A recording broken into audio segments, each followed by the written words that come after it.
लक्षाधिक टंकार बेआईन बाण जबत बाण व्यवसायी फेरार।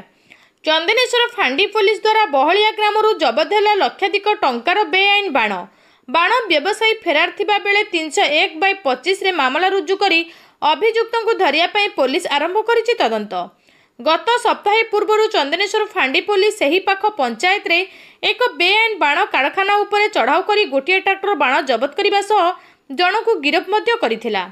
सूचना अनुसार एवं पार्वण ऋतु चली बेले आगक दीपावली थिबारु पश्चिमबंगर केतेक असाधु बाण व्यवसायी माने ओडिशा सीमा भितर प्रवेश करी सीमांतवर्ती ग्रामगुड़िकर बेआईन बाण तैयारी करुथुबा जଣା पड़िछि।